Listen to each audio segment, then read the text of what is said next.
qui pourraient être nos voisins de palier, sauf que la maison, eh bien, c'est pas Médor qui la garde, c'est le puma ou le boa. Je vous demande d'accueillir notre ami Philippe. Lui, c'est un passionné de reptiles. Il est venu avec ses petites bébêtes. Muriel à côté, elle vit avec un puma. Là, elle l'a pas ramené parce qu'on n'avait pas le droit de le mettre sur le plateau. Et nous avons également André et Claude, et eux, ils vivent avec un cheptel d'un bon millier d'araignées. Ils les ont pas toutes ramenées, mais elles sont là. Et celle-ci, je vous la rends. Elle a fait peur à personne, sauf à moi. Donc, écoutez, on va voir après. Alors, on démarre avec vous, Philippe.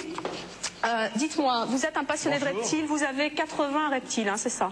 À peu près. 15 scorpions, une dizaine d'araignées, un cobra, un python, une autruche. Oui, enfin, quand on aime, on compte pas. C'est pas dangereux tout ça? Non, c'est pas dangereux à partir du moment où on sait s'en occuper. Mais pour les serpents venimeux, ça peut être dangereux, il faut laisser ça aux spécialistes quand même. Et vous en avez ramené un? Bien sûr. Et vous nous montrez? Je vais vous montrer, oui, j'ai ramené. Parce qu'ils n'ont pas eu peur de l'araignée, mais ils vont quand même avoir peur de quelque chose aujourd'hui, c'est pas normal sinon, enfin. Voilà, là il s'agit d'un petit venimeux que j'ai ramené, un petit cobra, qui est gentil. Alors on va vous le montrer. Moi je déteste ça. Le voilà. Bon.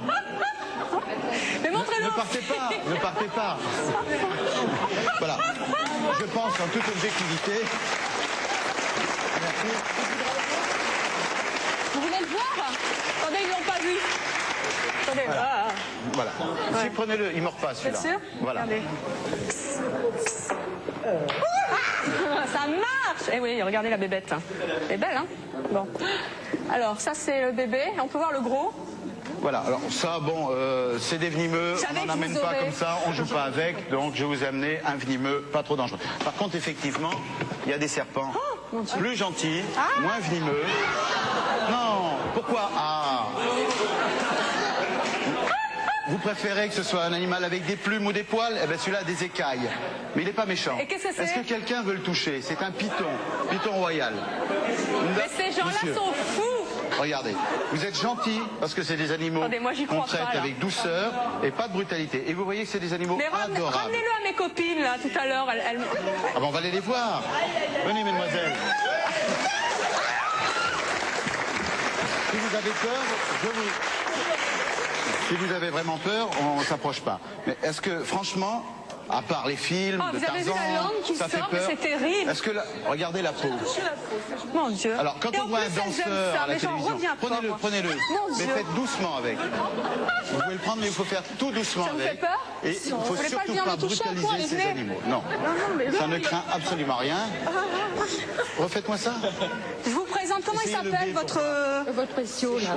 Comment il s'appelle? Alors celui-là s'appelle Arthur, c'est un petit mâle. C'est un joli nom, regardez ça. Ça vous plaît? Oui, tout. Non, Dieu, c'est pas vrai. Quand on voit un danseur, c'est gracieux. Elles vont toutes croquer leur chien contre un boa, c'est pas possible. Voilà. Alors, Philippe, racontez-nous un petit peu. Comment ça vous est venu cette passion-là? Parce que bon, franchement...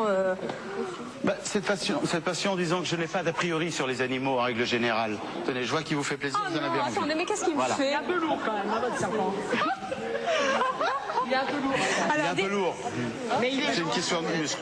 Mais on va le passer ailleurs. Dites-moi un petit peu, Philippe, des gens qui vont sûrement aimer là. Voilà. Attendez. Moi, j'aimerais savoir combien il pèse et qu'est-ce qu'il mange comme nourriture par jour. Ça mange pas tous les jours. Comment ça mange pas tous les jours? Vous le nourrissez pas? Ah ben c'est comme ça. Ah bon? C'est comme ça. Non, ça mange en moyenne, bon, selon l'espèce et la grandeur, une fois par semaine. Ça peut manger une fois par mois. Ça peut hiberner, manger une fois tous les 6 mois. Enfin, manger plusieurs fois pendant 6 mois et rester 6 mois sans manger, en hibernant, en étant dans le sol. Quel est son poids? Ce sont des animaux différemment de nous. Quel est son poids? Celui-là fait à peu près 8 kilos en ce moment. Oh, une bagatelle. C'est une bête que je suis. Juste le poids d'un petit chien, c'est ça? C'est rien ça, mais oui, sans compter les poils. Attendez, moi j'aimerais bien, s'il vous plaît Philippe, est-ce que vous avez déjà été mordu, attaqué ou... Non, on fait attention, ce genre de choses, les morsures, mais attendez, c'est arrivé vous vivez dans un pavillon à Nantes, en Bretagne. comment ils réagissent vos voisins? Vous avez 80, c'est ça? 80 reptiles, 15 scorpions. Mais vous n'êtes quand même pas un voisin... Je pense que j'ai des voisins, je vais vous dire, je suis à Nantes, je suis à Couéron, je suis en dehors de Nantes. Les Bretons sont sympas, c'est ça? Non, pas plus les Bretons que les autres, il y a des gens sympas partout. Ouais. Mais si vous voulez, les gens de Couéron me connaissent. Et il n'y a aucun problème. Je pense qu'ils ont une ouverture d'esprit qui fait que, bon, on accepte ces choses-là. On peut accepter d'avoir un animal à poil ou à plumes. Alors on va se retourner, parce que normalement c'est dans l'autre sens, mais on va le faire comme ça. Je voulais vous demander, ça se reproduit combien de fois à l'année ou... Ça se reproduit combien de fois, demande monsieur, il a l'air intéressé. Vous voulez en élever chez vous? J'aimerais bien, oui. C'est vrai? Oh là là. Mon Dieu. En principe, ça se reproduit une fois par an. C'est des œufs si c'est ovipare et ça peut être des petits vivants si c'est ovovivipare. Voilà. C'est une leçon de sciences nat aujourd'hui qu'on fait. Bonjour, je veux savoir d'où ils viennent. Alors celui-là vient d'Asie, on peut dire, mais ça vient un peu de tous les pays du monde. Hein. Il n'y a pas des problèmes de transport par rapport à... Alors, il y a des Vous les avez ramenés comment? Ah non, ceux-là, je les ai achetés. Vous avez acheté? Je les ai achetés à des gens, à des magasins sérieux. Et non, il y a des gens qui vendent sérieusement les reptiles et d'autres qui les vendent en mauvais état. Bonjour, Voilà. jusqu'où va votre passion et seriez-vous prêt à vivre, à tout quitter, votre foyer, votre travail, à vivre en Asie? Mais j'ai 30 ans d'Afrique, je vis aux quatre coins du monde. Mais et vous la terre est petite, Philippe c'est un a fait l'Afrique. plaisir Mais attendez, comment voyager. on n'a quand même pas coutume en France de vivre avec ce genre de bêtes, c'est quand même un peu spécial. Qu'est-ce qui vous a pris de vouloir absolument en mettre à la maison? Parce que quelque part, c'est quand même les petits canards noirs de la planète, le serpent. Depuis 2000 ans, la vie judéo-chrétienne, le serpent était assimilé au diable. Vous pouvez les laisser là où ils vivent, les ramener ici en France. Je n'ai pas dit que je les ai ramenés. Mais par contre, ce qui est intéressant, quand on apprend à reproduire ces animaux, à les connaître mieux, on apprend à mieux les respecter. Et il faut reconnaître que le reptile, on ne connaît pas. Le chat, on connaît.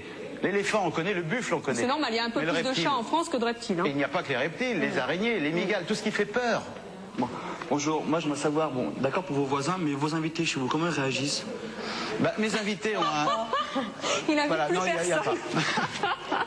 Non, mes invités posent des questions, on discute, ils viennent ou ils viennent pas, en général ils viennent, et au bout de peu de temps, ils respectent les animaux, il n'y a aucun problème. Et les animaux respectent les invités? Disons que les animaux sont quand même dans des pièces, des labos fermés. S'ils veulent le visiter, le voir et apprendre à connaître, on le fait en toute objectivité, pas pour jouer à Tarzan, pas pour faire peur. En toute objectivité. Et vous dites que mieux connaître les animaux, c'est mieux les respecter. Mais vous croyez que les ôter de leur milieu naturel, c'est respecter un animal? Attends. Attendez, parce que, justement, Philippe, on va laisser répondre notre ami Karim, parce que Karim possède... Levez-vous, s'il vous plaît. Oh, mais levez-vous tout seul, venez avec moi. Bon. Pas folle, la guêpe. Ouais. Ça va, vous vous sentez bien? Super. Ouais, je voulais Tant mieux pour mentionner vous. que ces animaux... Attendez, laissez-moi vous présenter, Karim, parce que ici, très peu de gens vous connaissent, sauf les amateurs de reptiles. Vous êtes le propriétaire de l'unique magasin qui vend ce type de choses en France. Tout à fait. C'est-à-dire qu'en général, on trouve des animaleries avec des chiens, des chats, mais pas des trucs J'ai un comme ça. magasin quoi. qui est strictement spécialisé dans les reptiles. Alors, Donc, qu'est-ce que vous voulez répondre au jeune homme? Je voulais répondre à ce jeune homme que le python qui est présent ici est né en captivité. C'est un animal qui est issu depuis plusieurs générations d'élevage et que depuis plusieurs années déjà, il n'y a plus d'importation ou d'exportation de ce type de serpent. Il y a effectivement toujours des importations d'animaux exotiques, mais elle tend à se limiter et elle est destinée à moyen terme à disparaître. Alors, je sens que madame là-bas, madame Morel, qui est de la SPA, n'est pas d'accord. Je vous en prie, répondez. Ah non, on ne peut pas être d'accord. D'une part, parce que vous faites une présentation très idyllique de la connaissance des reptiles. C'est pas les connaître que de les mettre en cage, même dans des cages de verre, même si vous les entretenez bien, même s'ils se reproduisent.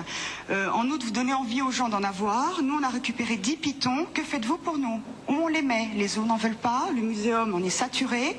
Vous oubliez complètement de présenter ça. Ouais. Oui, c'est vrai que c'est un problème en France. Hein. Qu'est-ce que vous les récupérez après, non? Vous devez, à mon avis, avoir un problème de communication dans la mesure où moi j'en vends tous les jours. Donc si vous n'arrivez pas à trouver de gens intéressés, c'est peut-être que vous vous adressez mal à eux. Non, mais attendez, ils sont pas là pour vendre des animaux, la SPA. En général, c'est plutôt... Si des gens sont à la recherche de ces animaux, je comprends pas pourquoi ils ne s'adressent pas à vous. puisqu'il y a effectivement une demande. Donc il y a effectivement des gens qui cherchent. Mais ce sont les gens qui se sont adressés à vous après qui les abandonnent et on les retrouve à la SPA. C'est plutôt dans l'autre sens que ça se fait, jeune homme, je crois. Hein? Ok. Bon, alors, on va pas passer notre vie sur le Python, on va y revenir dans quelques instants. Muriel est là, juste à côté de notre ami Philippe, mais elle est venue toute seule et elle vit...